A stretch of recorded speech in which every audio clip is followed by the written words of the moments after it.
sortir.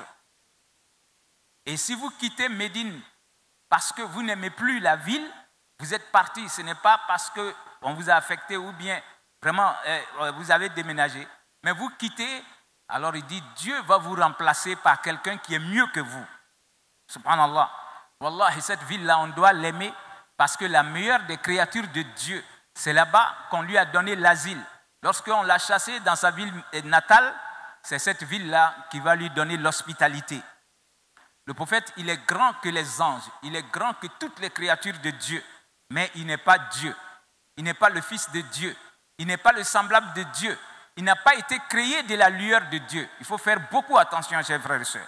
Parce qu'il y a d'autres qui vont aimer le prophète et qui vont vouloir, si vous voulez, le surdimensionner. Dire qu'il a été créé de la lueur de Dieu. Il n'y a rien qui dit cela. Wallahi, c'est un être humain comme nous.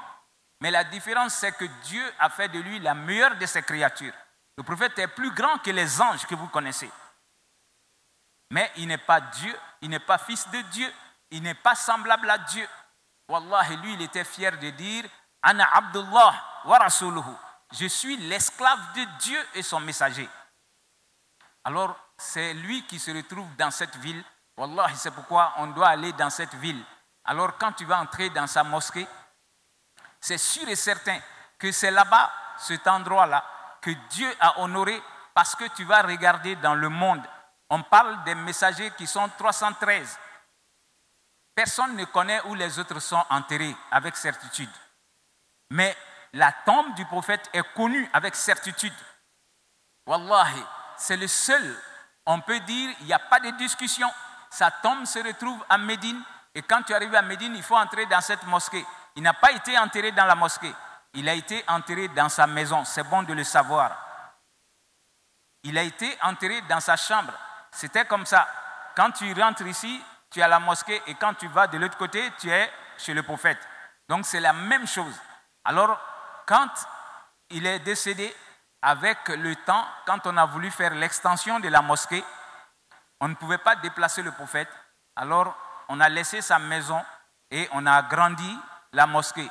C'est ainsi que sa maisonnette, où il a été enterré, la chambre de notre mère Aïcha, s'est retrouvée aujourd'hui dans la mosquée.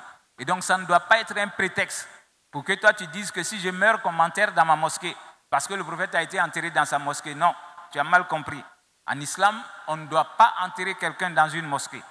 De peur que demain, peut-être ceux qui sont tes contemporains, ils le savent. Mais demain, Satan peut dire aux gens que voilà la tombe de Wali qui était ici dans plus de 100 ans. Alors si tu rentres dans cette mosquée, il faut que tu lui demandes de t'aider. À la longue, les gens vont oublier, ils vont adorer cette tombe et ils vont laisser Dieu. C'est pourquoi dans notre religion, il ne faut pas faire de confusion. Et lorsque tu rentres dans la mosquée du prophète, Wallahi, c'est avec certitude que tu sais que c'est le lieu où Djibril est descendu pour donner la moitié de notre religion.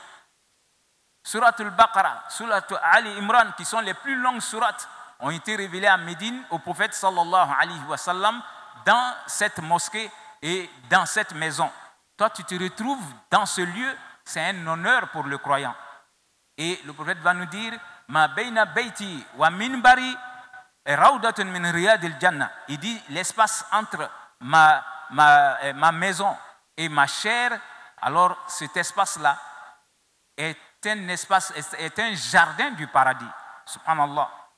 Et donc, sur terre, voir quelque part qui est appelé partie du paradis, c'est à Médine que tu peux retrouver ça.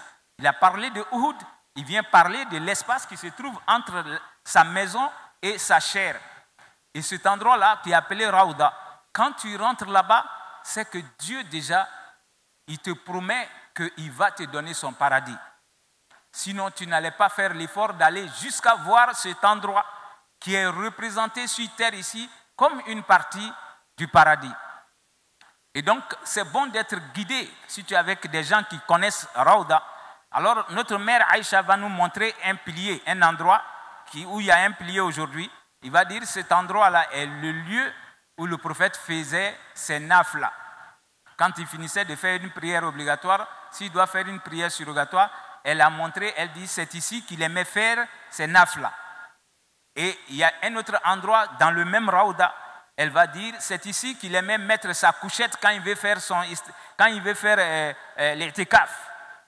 Donc, tous ces endroits-là sont dans la Raouda. C'est-à-dire, si tu as pu t'asseoir là-bas pour quelques minutes, c'est sûr et certain que tu t'es assis où le prophète s'est assis depuis combien de temps, chers frères et sœurs.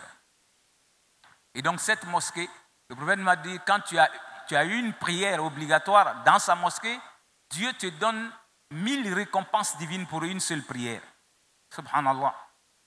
Alors, tu vas aller ensuite, après 2 rakats dans ce lieu, alors sa chair, c'est-à-dire son minbar, il va nous dire, tu ne peux pas entrer au paradis, il faut que tu boives de la source du prophète.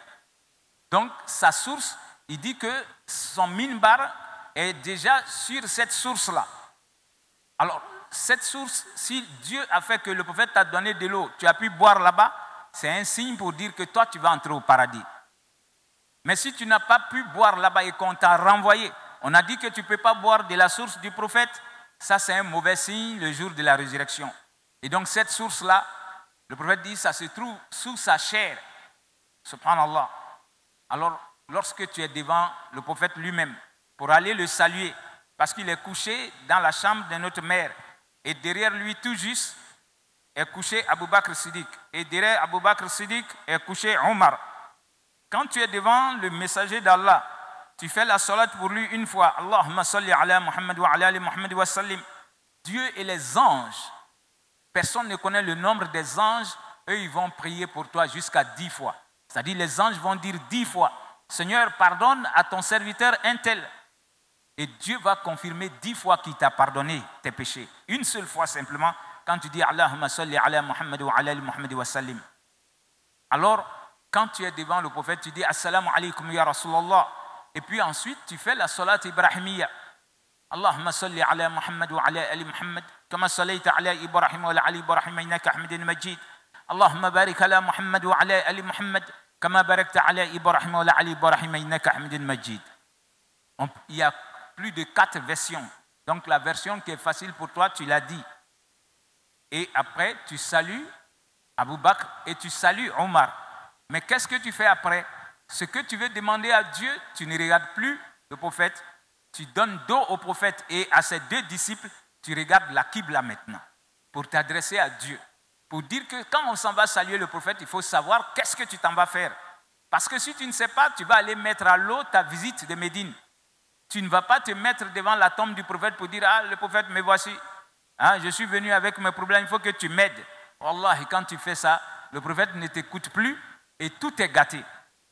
Quand on est à la tombe du prophète, c'est pour que tu sentes que celui que Dieu a créé, Wallah, l'homme que Dieu a honoré, que tout le monde, c'est lui qui est couché ici, vraiment il a souffert pour